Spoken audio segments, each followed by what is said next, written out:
kung bakit nagkakaproblema ang dating administrasyon ni dating Pangulong Rodrigo Roa Duterte. Wala kayong dapat sisihin kung hindi ang punyetang na kandidato natin dati na gusto natin tumakbo sa pagkapangulo. Nag-inarte. Di ba?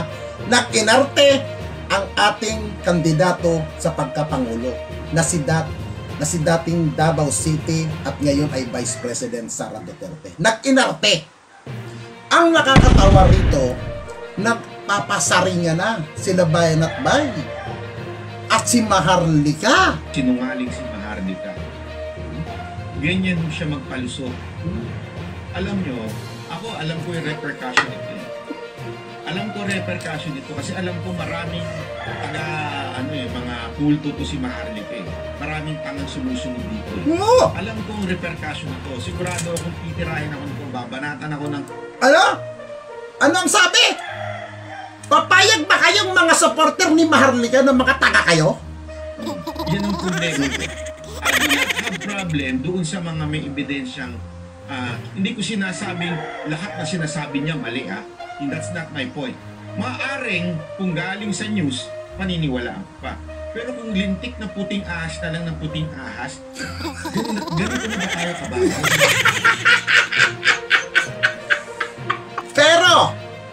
Pero, nung pinalipat kami kay Isko ng isang opisyal dati ng gobyerno under ng Duterte administration, may allowance kami nila Byron, may allowance kami nila Pooli, may allowance kami ng mga DDS vlogger na nag-Isko. Galing Malacanang yun. Galing sa dating administration na paghati-hatiin kami. Yun ang totoo niyan. Bakit hindi mo i-correct, Manatay? Dapat i-correct mo yan. Kami. Hindi si Pangulong Duterte tinawag niyang mangkanor.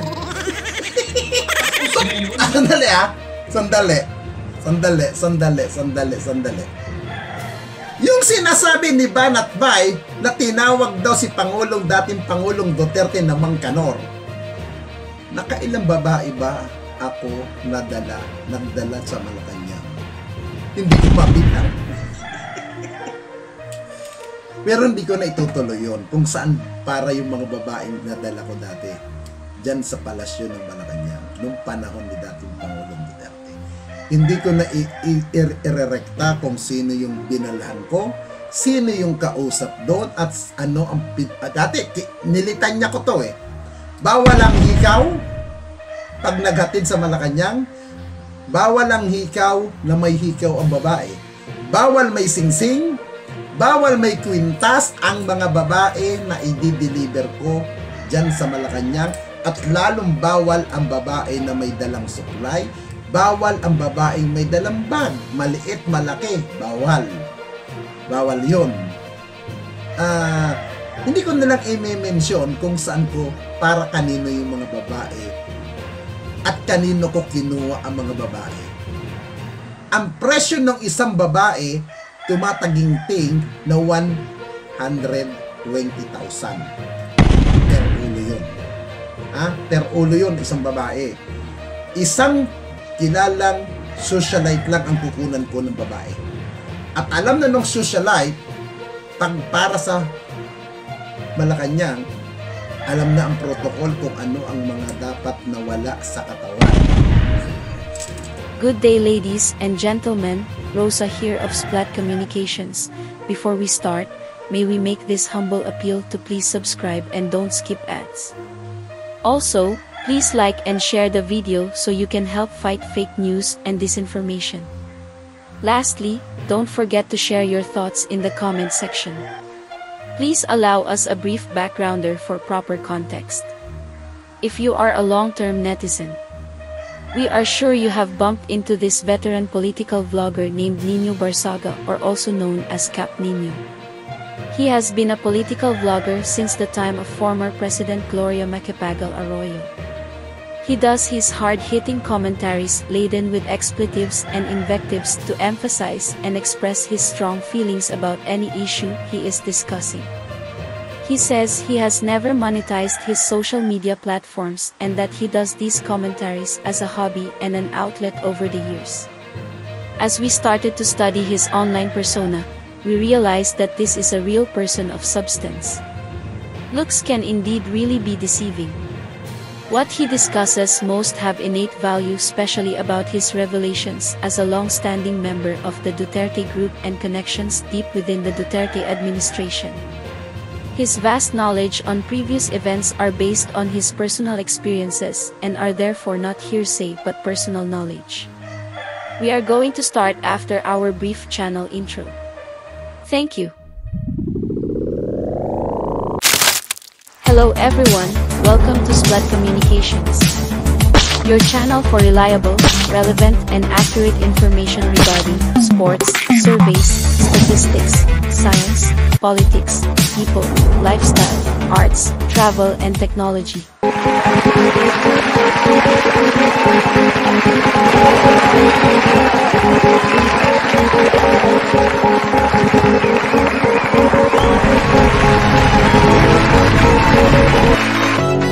Kanino daw napupunta ang pera? Kay Eddie. Sino si Eddie? Wala ka na ba ibang argumento maisip sa utak mo?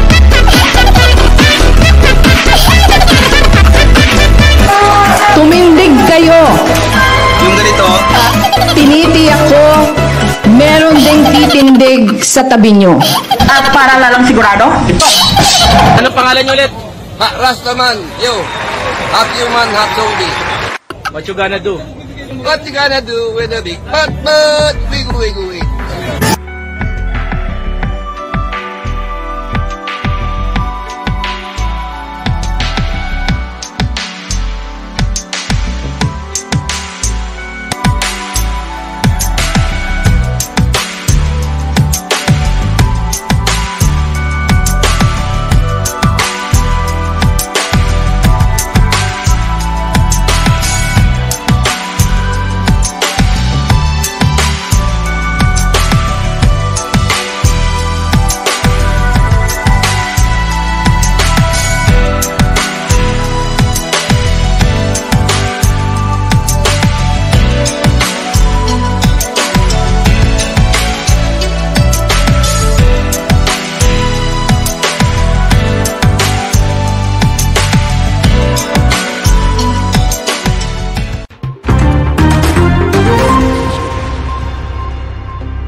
Ay shocking talaga.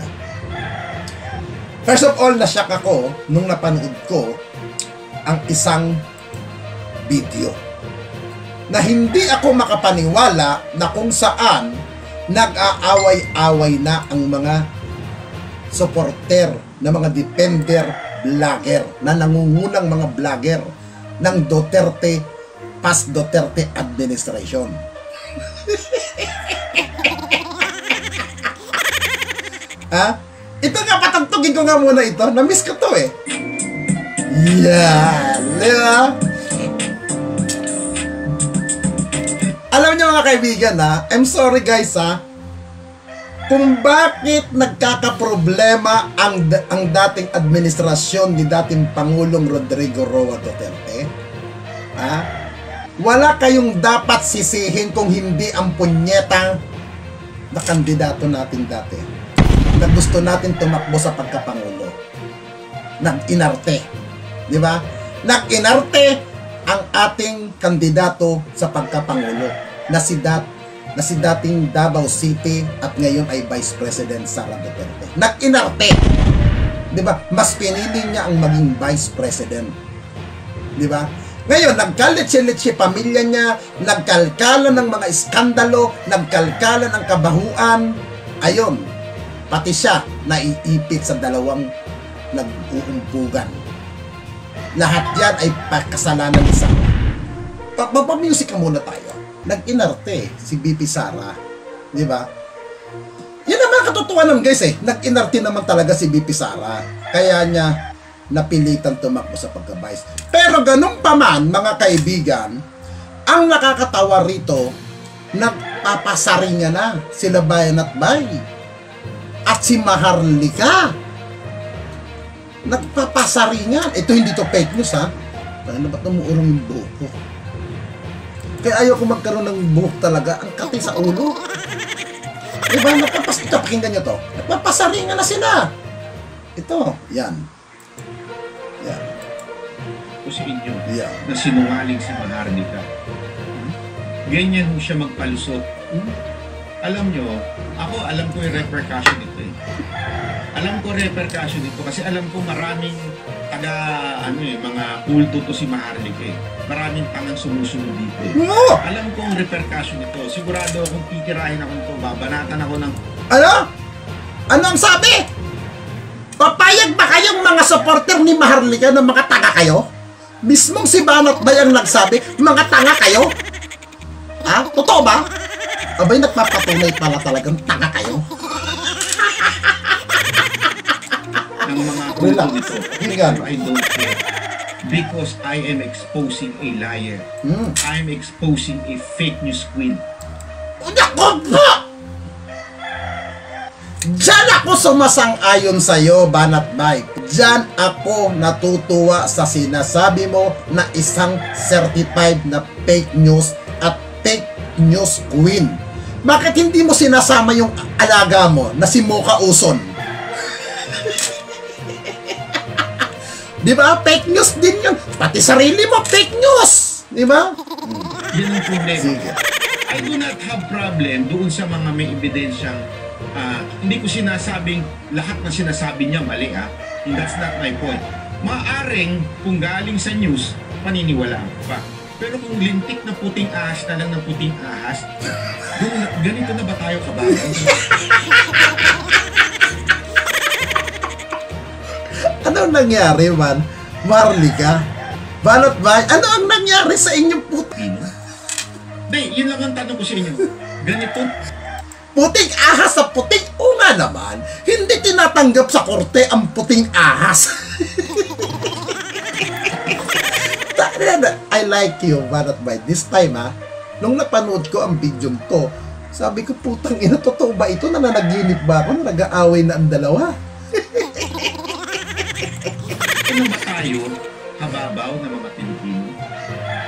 Ay, Hindi kasi ako papayag na hindi nyo maririnig sa amin mismo na dati nga, finake news na kami.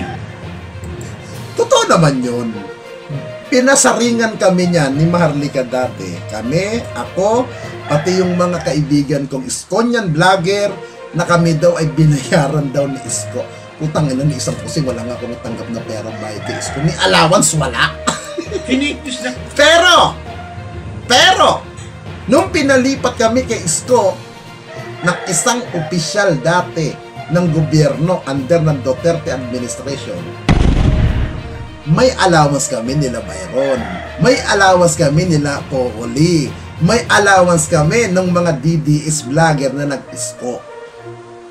Galing Malacanang yun. Galing sa dating administration na paghati-hatiin kami. Yun ang totoo niyan. Bakit hindi mo i-correct, Banat Bay? Dapat i-correct mo yan. na kami.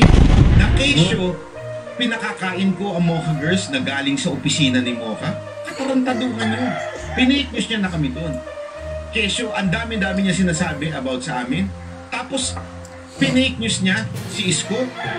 Ni si Pangulong Duterte, tinawag niyang Mangkanor.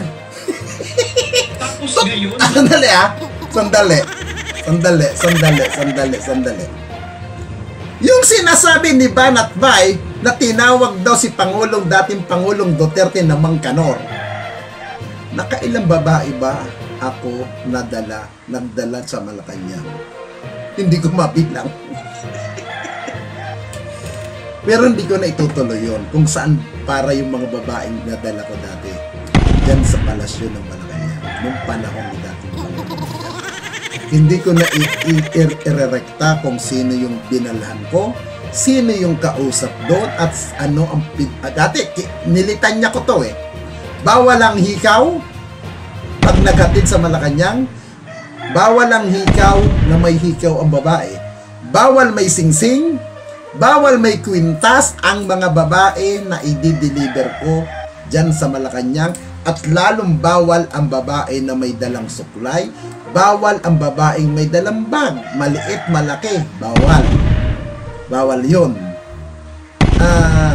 Hindi ko nalang i-mention kung saan ko para kanino yung mga babae at kanino ko kinuha ang mga babae.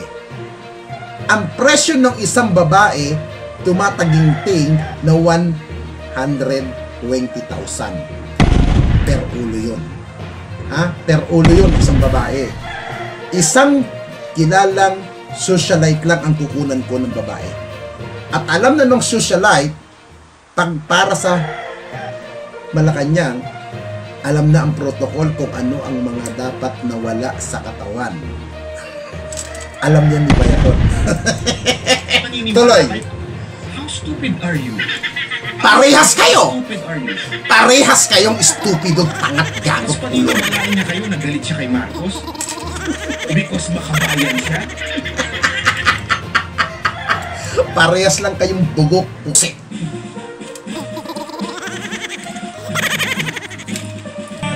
Freedom, may bago ng buhay. Nangikunan, pagbago ang lahat. Okay, stop ang music. Pakinggan ulit natin yung pasaring ni Panotsi. Pakinggan natin. Napatunayan ko sa inyo na sinungaling si... Ang sabi ni Banat Bay, patutunayan niya daw na sinungaling itong si Maharlika. Bakit siya lang ang patutunayan mo na sinungaling? Hindi ikaw ba? Hindi ka pa sinungaling, Banat Bay? Hindi ka rin ba isang fake news po? Ihalimbawa na lang natin, Banat Bay. Yung sinabi mo sa live mo nung isang araw na ang Iglesia ni Cristo ay nagsalita na kontra sa PI. Nasaan ang ebidensya mo? Naglabas ba ng official statement ang pamunuan ng Iglesia ni Cristo? Sa pagkakakita ko at sa pagkakaalam ko, wala akong nakita at wala rin akong nabalitaan sa kahit anong news program. Isang fake news ang ginawa mong yan. Di ba? Ang sinasabi mo, hindi daw inilalabas ng kahit anong pahayagan ng mga news. News blackout daw dyan. Bakit? Ginagawa mo bang tanga ang Iglesia ni Cristo? May sariling radio program ang Iglesia ni Cristo. Meron silang Net 25, meron silang Radyo Agila, may DCMA silang na pag-aari nila. Hindi ba sila pwedeng maglabas doon kung hindi yun kukunin ng INC? Ng mga ibang pahayagan? Pwede silang maglabas doon sa sarili nilang TV station, sa radio station nila. Di ba isang fake news na yun? Bakit mo sinasabi yan? Para matakot ang mga ibang politiko na sumusuporta doon? Para magambala ang mga congressman na pag kayo sumuporta dyan, hindi kayo susuportahan ng INC? Ang pagkakaalam po sa kapatiran ng Iglesia ni Cristo, Banat Bay, hindi sila nakikisawsaw sa anumang politika. Maliban sa pag-i-eleksyon, sumusuporta lang sila dyan, nakikialam lang sila dyan sa tawag ng kanilang sinusuportahan. Pero pagdating sa mga ganyang political issue, hindi sila nakikialam. Anong gusto mong palabasin? Tinatakot mo ang mga congressman? Banat Bay? Marami rin akong kakilala ng mga member ng kapatid ng Iglesia ni Cristo. Pero wala naman sila sinasabi, wala naman daw inuulat sa kanila, wala naman daw binababa na ganyang patalastas sa kanilang pagsamba. Saan mo kinuha yun? Sabi mo, tinawagan ka ng isang opisyal ng ANC. Baka yung kausap mo, personal niyang kasaloobin yun, personal niyang opinion yun, hindi pang kalahatan. Huwag mong gagamitin ng INC. Huwag kang magagamit ng ibang reliyon nang wala kang sapat na basihan. Hindi ka ba gago? Kasi, alam mo, sa sinasabi mo, Banat Bay, na Queen of Fake News si Maharlika, ikaw naman, King of Fake News ka rin. Sabihin na natin, Queen of Fake News si Maharlika. Ikaw, ano ka? King of Fake News. Ganyan ka kagago. Duterte ka ng Duterte, nahimik na yung matanda. binubuhay mo pa yung pangalan. Na nga makakilo si dating Pangulong Duterte, hindi na nga makalakad ng diretsyo, puro ka Duterte, putang ina mo ka. Hindi mo na lang pabayaan yung matanda na manahimik sa Davao. Pinag-iingay mo ng pinag-iingay para lang kumakakuha kayo ng kung ano nung suporta na katarantaduhan ninyo. Si Mahardi. Di ba? Ganyan kayo ka-estupido. Di ba? Puro ginagamit ninyo ang pangalan ng dating Pangulo. Ha? Ganyan kayo kagago. Tapos kayo nag-aaway-away na kayo. Gusto ninyo mapabagsak ang administrasyon ni Pangulong Marcos. Para saan? Magbalik ang mga tropa pips ni dating Pangulong Duterte na mga kurap? Ha? Para na naman makakamal na naman ng limpak-limpak na kwarta? Ha? Gusto niyo pabalikin na naman yung matanda para gamitin? Ha? Gusto niyo gamitin na naman yung matanda sa kawalang hiyaan ninyo? Yan ang problema sa inyo eh. Ha? Ba't hindi mo masabi, Banat Bay, yung mga pinagkasabi ni Maharlika dati, nabugaw ka? Oh. Ba't hindi mo masabi? Di ba sinasabi yan ni Maharlika dati sa live niya? Na nagbubugaw ka ng mga dancer? Si Maharlika nagsabi niyan. O ba't hindi mo mabanggit kanina sa patutsada mo sa kanya? O, bakit takot ka? Baka may mag-react na totoo. O, di ba? May nagsabi, si Maharlika dati, bugaw ka. Di ba yan ang allegation sa'yo dati ni Maharlika? O, ba't hindi mo siya ribatan doon? O, baka yun, hindi fake news yun. Baka totoo yung sinasabi ni Maharlika. Nabugaw ka. Ito may bugaw kang tao. Si Dada. Di ba? Yung bakulaw na patay gutom mo. Natauhan mo. Yung tinatawag mong bus Dada pero inutil. Di ba? Kung sasabihin mo, kailangan magkaisa tayo. Magkaisa. Sasabihin mo, para maituwid ang ating bansa. Para tayo ay mabago ang ating bansa. Banat Bay. Yung sinasabi mong mabago, maayos ang bansa, utang ina pare. Nagamit na ang ganyang gimmick ng panahon ng 2016. Baguhin mo naman yung style ngayon. Kumita na yan pare. Kumita na yan. Baguhin mo naman ang litanya mo. Baguhin mo. Kung nasasabihin yung magkaisa tayo para mabago ang ating bansa. Bakit? Nung panahon ba ni Pangulong Duterte?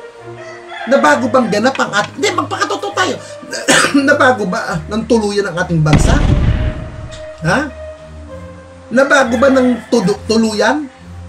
Hindi ba pag wala kang pera? Pag wala kang koneksyon? Nagmak ka din sa lipunan? Yan, ganyan ang nangyayari ng panahon din ni Pangulong Duterte. Saksi din ako dyan. Diba? Oh. Pag ikaw isang chuchupi-chupi ka, pag hindi ka napakikinabangan ng dating administrasyon, wala, tai ka, basura ka. Yan ang totoo. Oh.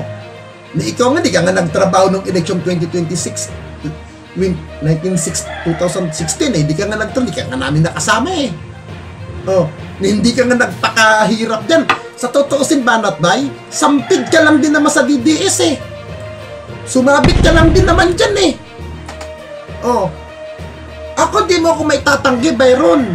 Hindi pa nagdideklara si dating Pangulong Duterte. Part na ako ng Mayor Rodrigo Roa Duterte National Executive Council under ng MRRD and ACC. 2015 pa lang. Under na kami. Eh ikaw, sumabit kayo. Kasi alam nyong malakas talaga si Digong. Tapos inaako nyo na DDS kayo. Ha? Dahil ako mismo pasok ako sa MRRD. Yan ang hindi mapapasinungalingan ng mga ibang DDS na nagpapakilalang DDS ngayon dyan. Hindi nyo mapapasinungalingan yung hirap namin dyan. Ha? Kaya doon sa mga na umaako na DDS daw, bullshit. Anong alam nyo sa pagiging DDS? Hindi naman kayo naging parte ng DDS talaga. Ha? Tigil-tigilan nyo. Ha? Tigil-tigilan nyo. Yung kahindutan nyo. Ha? Yan kasi ang problema sa at. Alam nyo mga kaibigan, tigilan nyo yung magiging hit-hit-hit ng usok ng katol. Maging realidad tayo. Iba na ang nakaupo, iba na ang panahon, iba na ang administrasyon. Wala tayong gagawin kung hindi simpleng mamamayan. Sumunod para sa ikabubuti. Kung gusto nyo ng pagbabago, ha? Doon sa mga Pro Duterte na vlogger, kung gusto nyo ng tunay na pagbabago, simple lang. Kahit na sinong maupo sa Malacanang, kung ang bawat isa sa atin hindi marunong sumunod, hindi tayo marunong rumespeto sa nakaupo, at puro pukot at galit, walang pagbabagong mangyayari sa gobyerno ito. They were expecting people to have a spontaneous reaction and gather in the streets to condemn PBBM. But all their efforts of mind conditioning the PO fell flat in front of their faces. The political capital of the former president is dwindling as each of these blunders are exposed. People are now privy to information that previously was not known to them. The recent outburst of Apollo C. Quiboloy was a second attempt to rally the people against President Marcos Jr. However, that also failed big time because the thinking Filipinos have seen through the charade and the drama that all of it was designed to deflect the real issues he has to face. This beats fake news from the white snake of Maharlika anytime.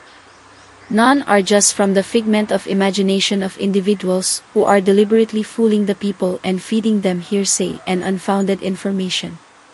We are with Cap Nino in his crusade of exposing fake news and fake news peddlers.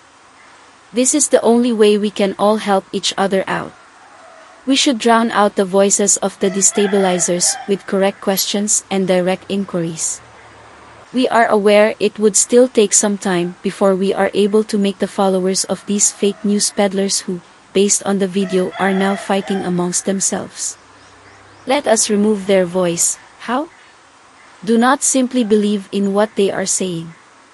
Always question their motives, but more importantly, their source of information. Each of us can do a lot collectively in spreading relevant, true and accurate and verifiable information.